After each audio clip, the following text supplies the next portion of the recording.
देखो कमर, मुझसे नौकरानी बनकर नहीं रहा जाता, समझे। मैं ना तो तुम्हारी माँ का ठेका लिया हुआ है, ना ही तुम्हारे भाई के बच्चों का।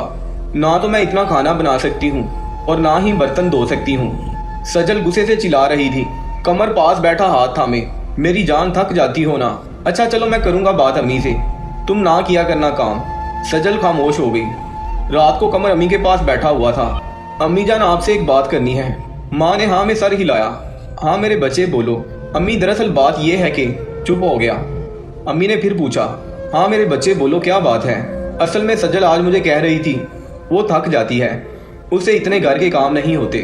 तो अम्मी आप सजल से ना कहा करें कि वो घर के काम करे। माँ मुस्कुराने लगी। हाय ये बीवी, तो ये बात है, इसलिए आज सारा दिन वो सोई रही। चलो ठीक है पुत्र, नहीं कहती, लेकिन फिर गुजारा कैसे होगा। कल को तो तुम्हारे भी बच्चे होंगे, कई जिम्मेदारियां होंगी। थकन भरी जिंदगी का सफर तो अभी बाकी है। बेटा, रिश्तों से इंसान कभी नहीं थकता। हमारे जहनों में फैले फतूर हमको थका देते हैं। बेटा, मैं किसी को पाबंद नहीं करती, वो घर गृहस्थी संभाले। एक वक्त था जब मैं ब्याह कर आई थी, मिट्टी का मकान था, 10 भैंसें रखी हुई थी। मैं 18 साल की थी, बहुत लाडली थी अम्मी अब्बू की। लेकिन यहाँ आकर तेरे अब्बा के साथ कदम से कदम मिलाकर चलती रही। बेटा, घर यूं ही बसाए नहीं जाते। खैर तुम्हारी बीवी की मर्जी है, मैं कोई ज़बरदस्ती करूंगी तो बहुत मुश्किलें आएंगी। ऐसा कर, तेरे भाई भी आ जाते हैं, मैं बंटवारा कर देती हूँ, तुम अपनी बीवी को लेकर अलग हो जाओ। इतने में सजल भी आ गई। कमर चले, माँ ने प्यार से पूछा। कहाँ जा रहे हो पुत्र। कमर आहिस्ता से बोला, अम्मी आज सुबह से सजल ने कुछ नहीं खाया, तो मैं सोच रहा था आज डिनर बाहर कर लें। अम्मी ने एक ठंडी आह भरी। अच्छा जाओ पुत्र। दोनों एक रेस्टोरेंट में पहुंचे, खाना ऑर्डर किया। सजल खाना खाते हुए पूछने लगी, अम्मी से बात की है या नहीं। कमर मुस्कुराकर इत्मीनान से बोला, हाँ मेरी जान, मैंने बताया है। अम्मी कह रही थी तुम लोग अलग हो जाओ। सजल के चेहरे पे एक मुस्कुराहट छाने लगी। ठीक कहा अम्मी ने, हम जिस कमरे में रह रहे हैं वही रखेंगे। खाना खाया, घर गए। 12 बज चुके थे, सब सो गए थे। माँ जाग रही थी, अपने कमरे में जाने लगी तो कमर को माँ ने आवाज़ दी। कमर पास जाकर सलाम किया। अम्मी आप सोई नहीं अभी तक। अम्मी ने परेशानी में कहा, बेटा मेरे पास बैठ, अपनी बीवी को बुला। सजल भी पास बैठ गई। माँ समझाने लगी, कमर तुम्हारे भाई कह रहे हैं सजल घर का कोई काम ना करे, लेकिन अलग ना। सजल के सर पे हाथ रखा, मेरी बच्ची घर के कामकाज हैं क्या, खाना बनाना, बर्तन धोने, झाड़ू पोंछा। मेरी बात याद रखना सजल बेटी, औरतें घर को घर नहीं जन्नत बनाती हैं, और जन्नत तब बनते हैं घर जब रिश्तों में मोहब्बत हो। अगर मोहब्बत एहतराम ही नहीं तो घर भी एक खंडर होता है। सजल खामोश थी, फिर आहिस्ता से बोली, लेकिन खाला मैं चाहती हूँ मैं अलग रहूँ। माँ मुस्कुराने लगी। सजल बेटी जल्द यहाँ बदेर, तुम एक वक्त आएगा पछताओगी। रिश्तों से बगावत अच्छी नहीं होती। मैं जानती हूँ सास कितनी भी अच्छी क्यों ना हो, सास बहू में नोकझोंक होती रहती है, ये तो ज़माना कदीम से चलता आ रहा है। लेकिन अगर तुमको मेरे काम करने में परेशानी है तो मैं अपना खाना भी खुद बना लिया करूँगी और कपड़े भी धो लिया करूँगी। बाकी तुम सिर्फ अपने शोहर के काम किया करना, लेकिन हमारे साथ रहो सबके। सजल की जिद थी बस अलग रहना है।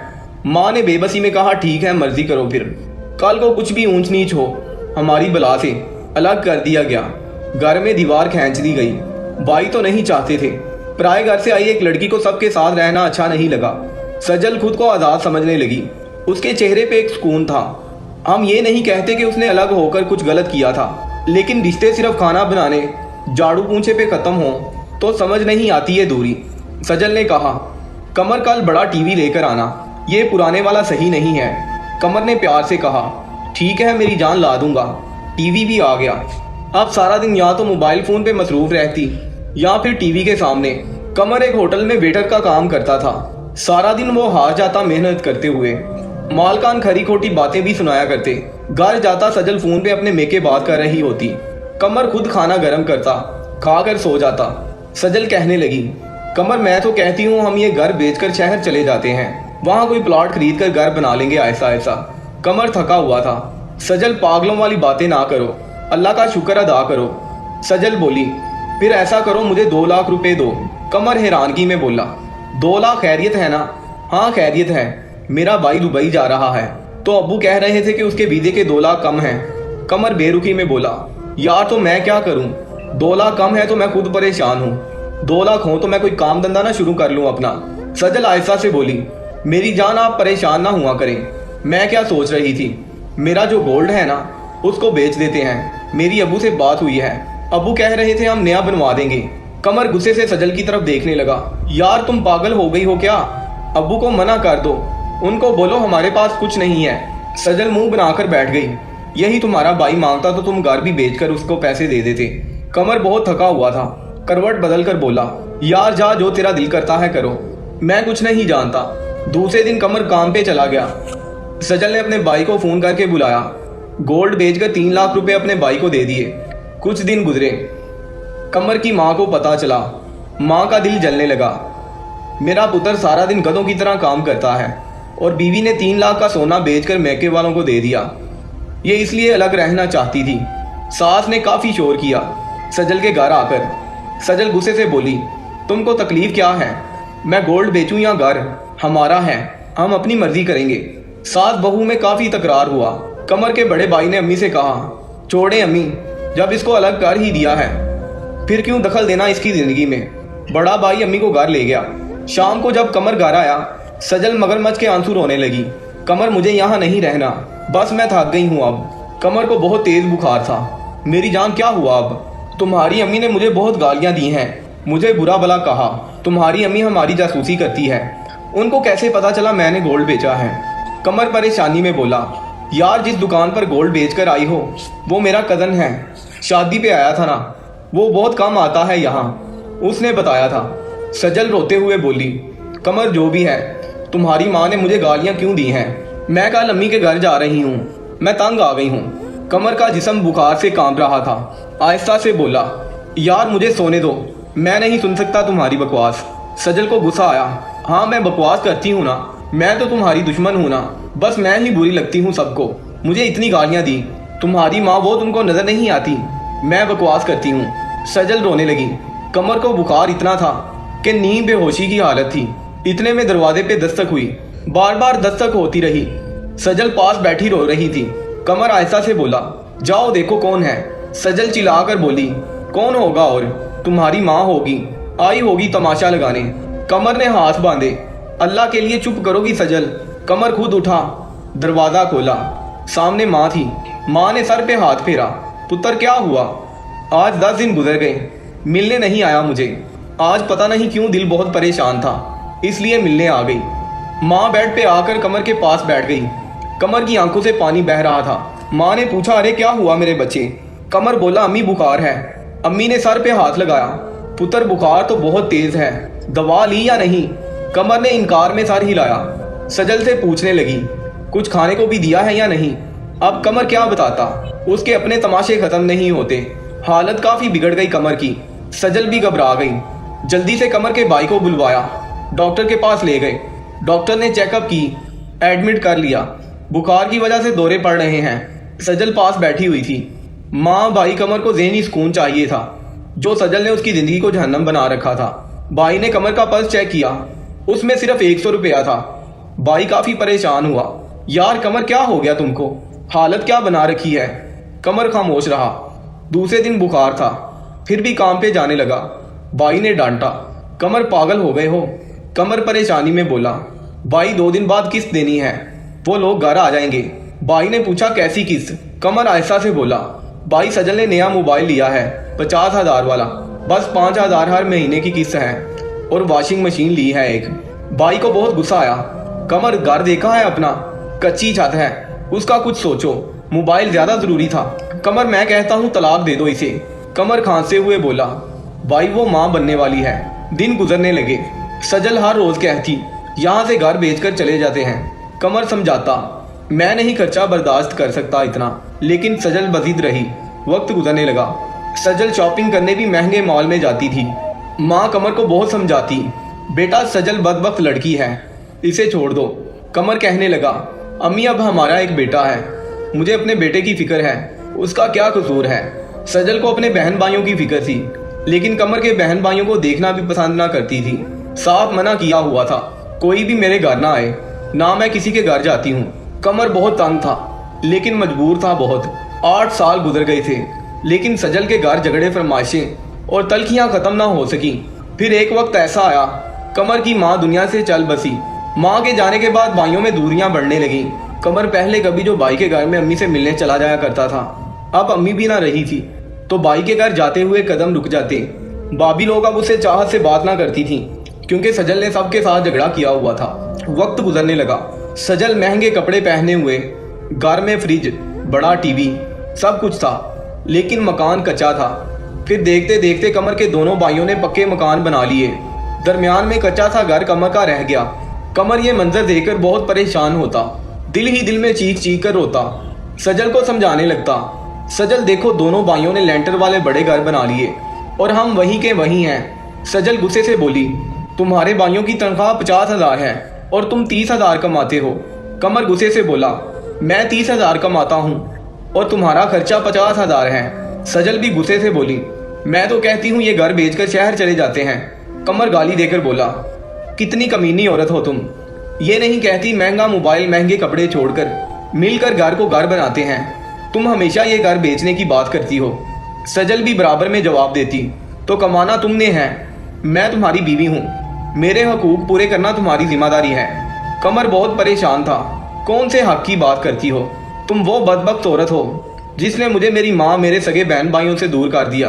तुम वो बदबख्त औरत हो जिसकी वजह से मैं अपनी माँ को मरने से पहले सीने से ना लगा सका। तुम वो बदबख्त औरत हो जिसने अपने मेके को अपनी शोहर की कमाई खिला खिलाकर उनको पैरों पे खड़ा कर दिया। और मैं देखूं मेरे घर को, डरता हूं मैं न जाने कब ये कच्ची दीवारें टूट जाएं। तुम वो बदबख्त औरत हो जिसने कभी घर को घर समझा ही नहीं। तुम्हारी वजह से मेरे बच्चे 2 वक्त की रोटी खाने को भी तरस रहे हैं। तुम वो बदबख्त हो जिसने मुझे ब्लड प्रेशर, दिल और शुगर का मरीज बना दिया। अरे तुम वो गंदी औरत हो जिसको कबूल करके मैं वक्त से पहले बूढ़ा हो गया। देखो मेरी आंखों के गिर्द स्याह धब्बे चीख चीख कर बता रहे हैं। मैं रातों को सो नहीं पाता कि मेरे भाइयों ने बड़े बड़े घर बना लिए और उनके बच्चे महंगे स्कूल में पढ़ रहे हैं और मेरा बेटा सरकारी स्कूल में धक्के खा रहा है। अरे सब कुछ लूट कर तुमने अपने भाई बहनों को दे दिया, मेरा क्या कसूर था? बस इतना कि तुमको बेसहारा नहीं करना चाहता था। तुम क्या समझती थी मैं तुमसे डरता हूँ? अरे इज्जत करता था तेरी, सोचता था छोड़ दूंगा, तू कहाँ खवार होती रहेगी। काश तुम उसमें खुश रहती जो मैं कमा कर लाता। महंगे कपड़े, मोबाइल, गालम गलोच झगड़ों को छोड़कर मेरे कदम से कदम मिलाकर चलती। कमर ने गुस्से से चिल्लाते हुए कहा, बस सजल, थक गया हूँ अब, मैं तुमको तलाक देता हूँ, तलाक देता हूँ, तलाक देता हूँ। सजल चीख चीख कर रोने लगी। कमर ये जुल्म ना करो, मैं अब संभल जाऊंगी। कमर ने बेटा छीना, धक्के देकर सजल को घर से निकाल दिया। सजल, मेरे 12 साल तुमने जहन्नम बना दिए थे। अरे क्या क्या ना किया था तुम्हारे लिए। सजल भीख मांगने लगी, लेकिन अब वक्त गुजर चुका था। सजल अम्मी अबू के घर चली गई। कमर के भाई भाभी भी शोर सुनकर आ गए। भाई ने मायूसी में कहा, कमर अब क्या फायदा था तलाक देने का। कमर रो रहा था, भाई मैं थक चुका था, अब 12 साल गुजार दिए कि सुधर जाएगी, लेकिन 1 साल गुजरा था। सजल जब तक भाई भाभी लोगों को कमर की कमाई खिलाती रही थी, सब मुस्कुराकर मिलते थे। अब तलाक हो गई तो भाभी ने कहा, देख सजल, हमारा खुद मुश्किल से गुजारा होता है, बेहतर है तुम दूसरी शादी कर लो। सजल अब बदलते चेहरे बदलते रिश्ते देख रही थी। जिनकी खातिर सब कुछ किया वो 1 साल में तंग पड़ गए। कमर ने दूसरी शादी कर ली। लड़की बहुत अच्छी थी, समझदार, कदर करने वाली, 5 वक्त की नमाजी, घर को जन्नत बनाने वाली। जितना कमर कमा कर लाता उसमें से पैसे बचाकर कहीं कमेटी डाली, कुछ पैसों को कारआमद जगह खर्च किया। देखते देखते 2 साल में घर बना लिया। कमर बहुत खुश था। अल्लाह ने एक तवील अदाब के बाद अच्छी हमसफर अता की। सजल की शादी एक कसाई से हुई थी जिसकी पहले भी तलाक हो चुकी थी। वो हर रोज उसे मारता, गालम गलोच करता। सजल तड़पती, या अल्लाह मुझे माफ फरमा दे, मैं पागल हो गई हूँ, मैंने बहुत अच्छे इंसान को खो दिया। अब दिन भर काम करती हूँ, 20 लोगों का खाना बनाती हूँ, झाड़ू पोंछा सब कुछ करती हूँ, और फिर शोहर गाली देकर बुलाता है, थप्पड़ मार देता है। ऐ अल्लाह मुझे कमर वापस दे दो। ये सोच रही थी कि शोहर ने गाली देकर कहा, जल्दी खाना बनाकर मेरी टांगे दबा आकर। उसे बहुत तेज बुखार था, लेकिन शोहर को कोई परवाह ना थी। आंखों में आंसू थे, बेबसी की इंतहा थी। क्या करती अब पछतावे के सिवा। माँ बनने वाली थी। शोहर अस्पताल लेकर गया। अस्पताल में मिठाई बांटी जा रही थी। एक कमरे में सजल बैठी, पास बेड पे एक लड़की बैठी हुई, गोद में बच्चा उठाया बैठी हुई थी। जब नर्स ने सजल को मिठाई दी तो सजल ने आयशा से पूछा, ये मिठाई क्यों? नर्स ने बेड पे बैठी लड़की की तरफ इशारा किया कि इनको अल्लाह ने बेटी अता की है। इस खुशी में बेटी के बाबा मिठाई बांट रहे हैं। इतने में एक क़यामत का सामना हुआ। वो लड़की कमर की बीवी थी। कमर कमरे में दाखिल हुआ, उस लड़की का हाथ थामा। चलो मेरी जान, गाड़ी आ गई है, घर चलें। बेटी को गोद में उठाया, सहारा देकर बीवी को ले जा रहा था कि सजल पर नजर पड़ी। पुराने से कपड़े, चेहरे पे जख्म का निशान, पाँव में पुराना सा जूता, चेहरे पे एक थकन बेबसी। सजल ने देखकर हाथ बांध लिए। कमर कुछ कहने ही लगा था कि सजल का शोहर आ गया। तल्ख लहजे में बोला, तू यहाँ बैठी है, जा डॉक्टर बुला रही है, चेक करवा के आ। उठ भी जा जल्दी। मुश्किल से उठी, टांग पे चोट लगी हुई थी, शोहर ने मारा था। आंखों में आंसू, दिल में तड़प बेबसी। उठकर चली गई। आह भरने की भी मुझमें हिम्मत ना थी। उम्र भर उनको आंसू मनाते रहे, उनकी नजरों में अश्कों की कीमत ना थी। कमर अपनी बीवी का हाथ थामे चला गया। जरूरी नहीं होता मर्द जालिम हो, औरत भी बदबख्त हो सकती है। सजल की तरह तमाशे करने वाली, झगड़े और रिश्तों में जहर भरने वाली, मेके की फिक्र और ससुराल को कैद खाना समझने वाली, घर को जहन्नम बनाने वाली, और फिर अंजाम सजल सा होता है। अगर कोई औरत एक जैसी है तो अंजाम से पहले सुधर जाए, वरना जिंदगी जब थप्पड़ मारेगी फिर पछतावे का मौका भी ना मिलेगा। शोहर की कमाई पे राजी रहकर घर को जन्नत बना ले, छोड़ दे रिश्तों में जहर भरना।